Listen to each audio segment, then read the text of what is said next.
Hi everybody, Daman Mehta here, and thank you for once again joining me on my journey as I go through my favorites list on fanfiction.net. If you're looking around, you'll see I've once again changed my location. I am back home in New Jersey, and that's part of why I haven't posted in the last 2 weeks. My master's program was just wrapping up, and so I just had to focus on my thesis defense and stuff like that. So I took a break from reading and just focused on buckling down. But hey, now I have a master's degree. I've graduated, so it's all well and good. And then we can go back into the fan fiction that I love so much. So let's just dive in. This one is starting with Death Comes to Hogwarts by Nate Gray, which, from the title you could tell it's a Harry Potter fanfic. This is a Harry Hermione ship where Harry and Hermione interrupt a prank against Luna that goes really badly, and a whole bunch of students are now dead, and everybody now has to struggle to move on. It's an interesting idea, the fact that the bullying goes so wrong that people die, and then you have to work and move past that, and it's not connected to Voldemort or anything at all. It's just childish annoyance that goes wrong. But the story itself is incomplete, and as such it never moves past the immediate aftermath, and it's still just dealing with all of the problems that are coming from the fallout of the situation, not the how do I cope with myself or deal with what I've done situation that would be very interested later on. It doesn't, as I said, time wise it only gets a couple days past the event, so it's again just nothing significant actually happening, just setting up pieces and motivations for that would pay off in the future. That just doesn't really get time to pay off because the story isn't complete. It's basically just an interesting idea to look at, but aside from the inciting incident there's no real emotional impact to be found, so you can give it a look, but this probably won't stay in your memory for very long, and it's gonna fall off my list. Next is a short one, another Harry Potter one by Diresquirrel. This one called Dobby, House Elf, and the Popular Culture. So this one is just a short story that takes place during one of the summers. I believe it's after fourth year. And it's just Dobby decides to help Harry deal with his troubles, and Harry makes a mistake of asking him to get some comic books, and Dobby takes inspiration from that and just starts getting it's just a whole bunch of random chapters of mindless insanity, where each chapter he's basically playing out a character from one of the random things he's seen, and it's just a lot of fun. It's just a whole bunch of barely connected scenes with mishmash references that will bring a smile to your face as the craziness gets displayed. I enjoyed it a lot. It's staying on my list.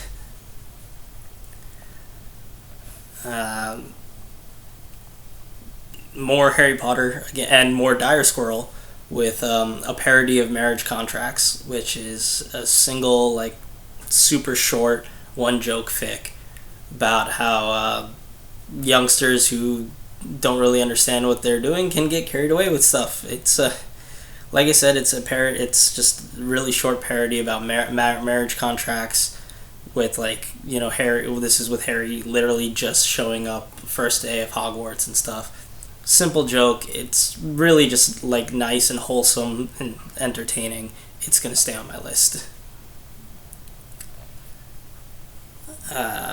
So now something that's not Harry Potter.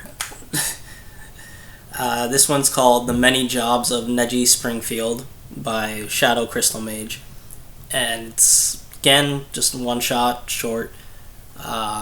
Basically, instead of getting a job as a teacher in Japan, he gets a whole bunch of very, very small snippets of if he had gotten other jobs. None of these segments are longer than a paragraph or two, and it just means that, like, you just get to the punchline really quick. There's not even like environments out of it. It's just you have to tell what the situation is based on who's talking, and that's really it. It's just a whole bunch of super fast, like, funny what if scenarios that I really enjoyed, and it's gonna stay on my list.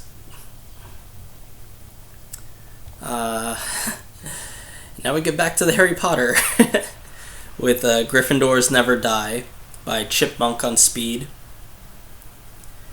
And this is Harry and Ron, who are like long after the events of canon, are now like alcoholics who've basically separated from their families and stuff and dealing with things, and then they get sent back in time by a bunch of well-meaning ghosts.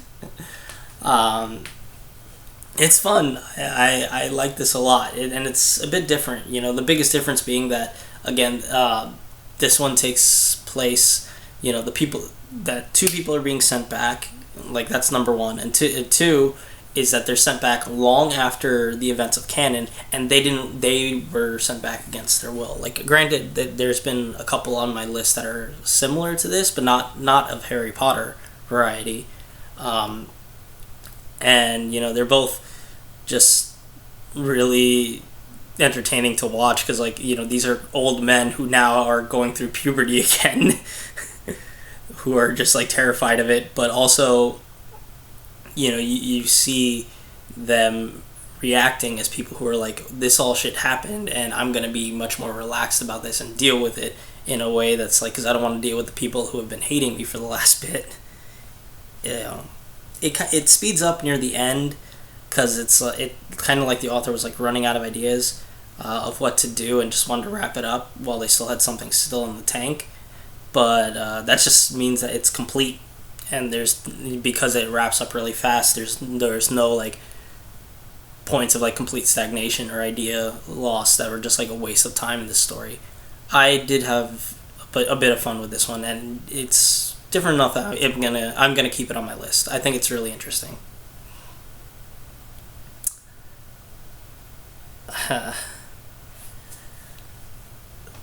Like I said, more Harry, this time with Lucky Harry by Pyrgus,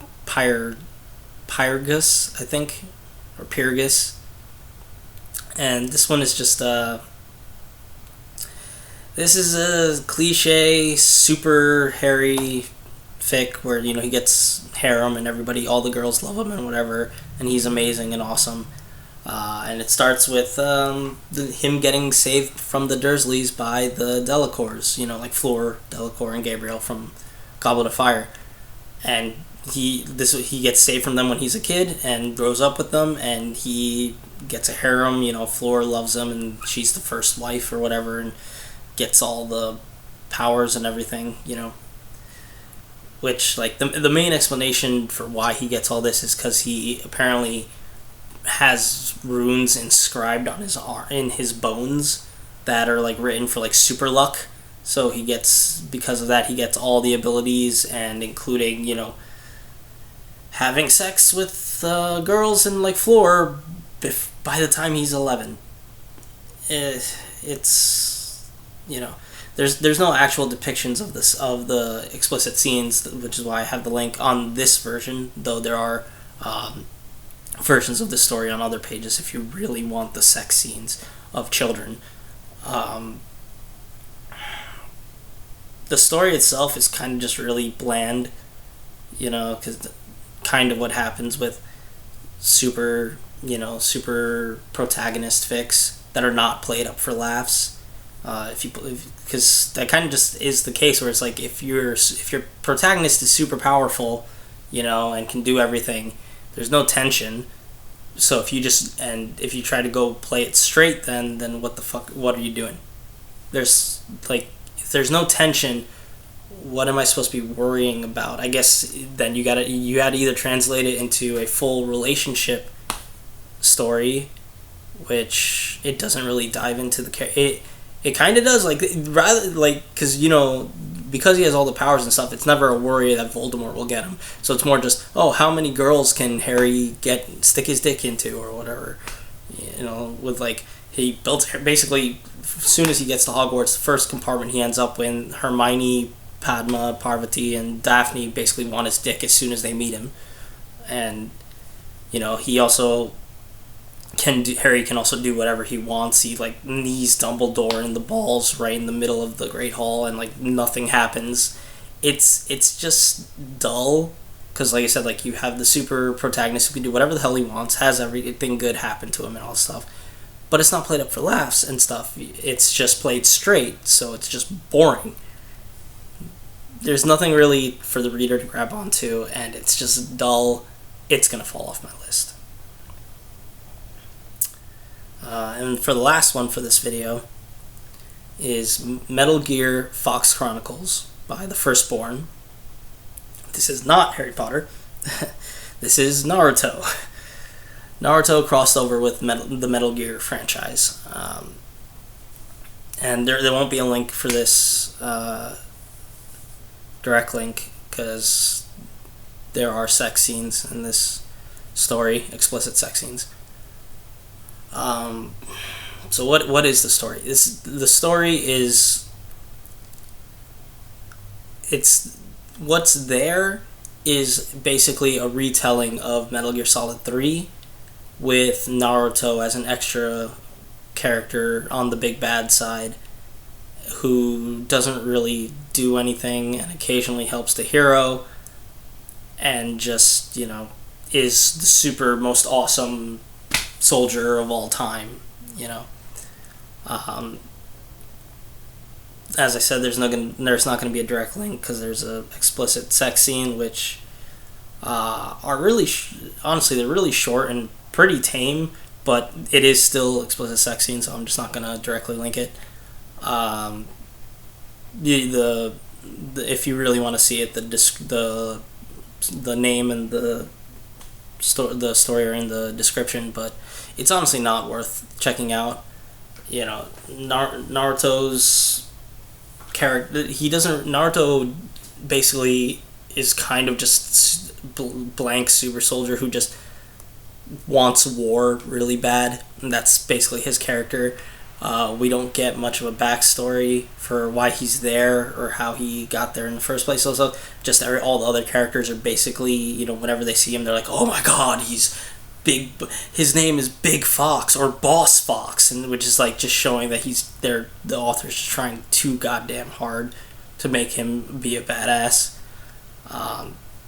Nothing really changes in the game story so if you've played Metal Gear Solid 3, basically the story of the game and how Snake goes through it progresses the exact same, aside from the ending where instead of Eva getting away with the Philosopher's Legacy, Naruto does, and he creates, we get one chapter that takes place after that where it seems like he's setting up Outer Heaven instead of Big Boss, but that was it, the one chapter afterwards, and it seemed like the author wanted to progress through the rest of the franchise, but never got to it, and the story hasn't updated in almost 9 years, so I don't think I'm pretty sure it's not going to happen.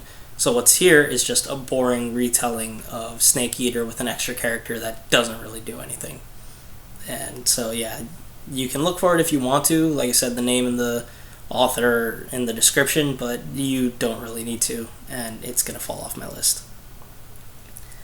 So there we go.